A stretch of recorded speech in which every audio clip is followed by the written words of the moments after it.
are talking Trinket box, and this one stars Augie Duke, and she plays a character called Ava, who her and her husband, an interracial couple, move into this seemingly idyllic new home.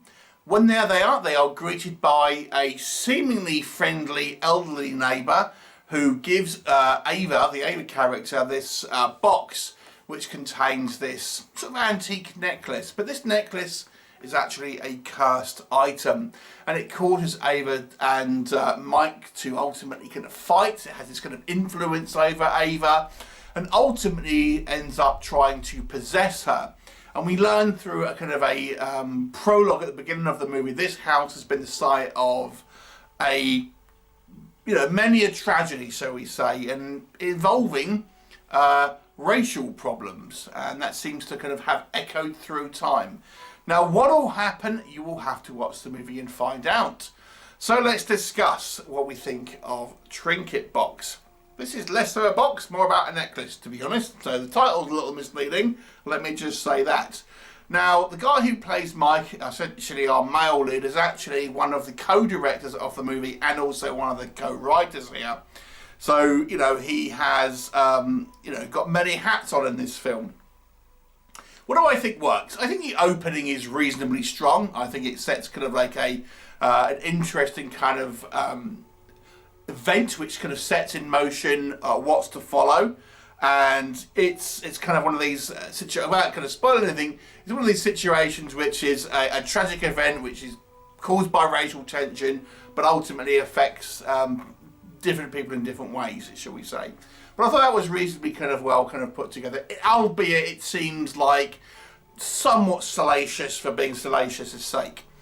And I also will say, I think the final kind of like confrontation, the final kind of like conclusion to the actual kind of main story, I think it ends relatively well. I think they've more or less kind of have a kind of the more overt horror elements in that kind of like last section. There is a little bit of a kind of an epilogue that happens afterwards, but the conclusion of the story main, reasonably is kind of well put together. And that's partially because, however, I will say, there's not a lot else happens in the rest of the film. So it's kind of all saved for this kind of final sort of conclusion.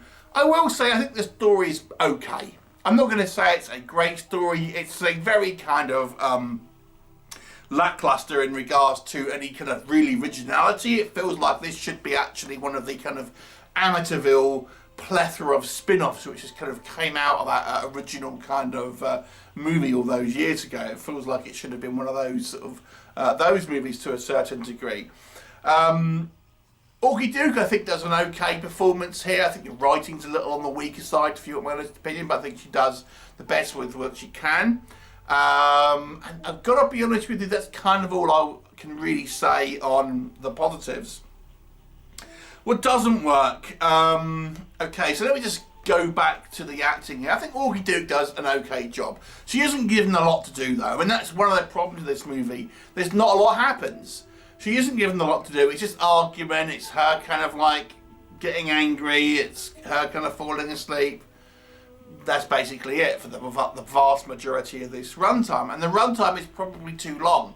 It's an hour and 45 minutes. It did not need to be this long. There's not enough story in it. This needed to be less than 90 minutes, not more than. I would have put this at about 80 minutes to have a more of a punchier kind of story. But even then, really not a lot happens. Now the character of Mike, who as I've mentioned is one of the directors of this movie as well. I don't think he's necessarily a bad actor, but he tends to mumble quite a lot and sort of whisper when he sort of talks. So I found it incredibly difficult to understand a lot of his lines. There are a couple of scenes where Augie Duke does the same thing, but this couple just seems to whisper all the time. But especially the character of Mike, I found him quite hard to understand. There's one or two scenes where he kind of raises his voice and sort of shouts, fine then, but the rest of the time I actually found him not projecting particularly well, and I just couldn't understand what we were saying half the time. But that's not the only technical element. One of the kind of the big things with this movie is its kind of scenes that are shot in the dark are just too dark. I mean, we're talking, the kind of the Game of Thrones White Walker battle at the end of season 8, whenever it was. It's just dark, you can't see anything, and it's frustrating. I mean, they needed to find a way to emphasise that it's dark, but still be able to kind of see by having a little bit more of a light source, something like that. You just can't see anything whenever it's basically they're shooting of a night or in the dark. It's kind of frustrating. The real problem for me, though, is the movie just nothing happens. The vast bulk of this running time is Mike and Ava in this house, either arguing, making up, arguing again, making up. And I get it. The necklace is having an influence. I get it. We didn't need to see an hour and 20 minutes of it, to be honest. It's really quite dull. You know, you could have got everything that you needed to get in a 10-minute scene there. I mean, I'm not saying it should have been just a 10-minute scene, but there needed to be more going on. It was dull, and I just didn't really feel like the writing made these characters gel particularly well either together, if I have to say. I just didn't really feel much of a kind of a chemistry, or kind of just introduced them. And I don't know, to me, I didn't quite believe that they were a couple, if I'm honest. I just didn't feel there was a hell of a lot of kind of chemistry there.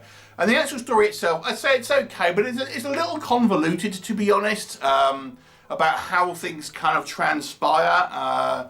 Even the kind of the intro, we have two separate time frames in the prologue, and it kind of makes sense. But I've got to be honest with you, I just found just the general kind of setup and, you know, how sort of people are chosen without kind of giving anything away, just a little bit kind of convoluted and didn't make a whole lot of sense. And it's kind of not even about a trinket box, it's about a necklace, you know. It's like, this should have been called the necklace or something. It just came in a box and that was the last you saw of it. So this movie, it doesn't have any outstanding kind of elements to it. There's a couple of elements which I think are done okay. But there's elements here that are poorly developed and poorly kind of put together. So for me, this is definitely a below average movie. I really don't think I really can't recommend this one. It's dull. That's its main crime here. It's dull, not convincing actors. It's poorly shot, bad cinematography, and it's just not interesting. So it's a 3 out of 10 for me. Have you seen it? What did you think of it? Leave me a comment and I shall look forward to you next time.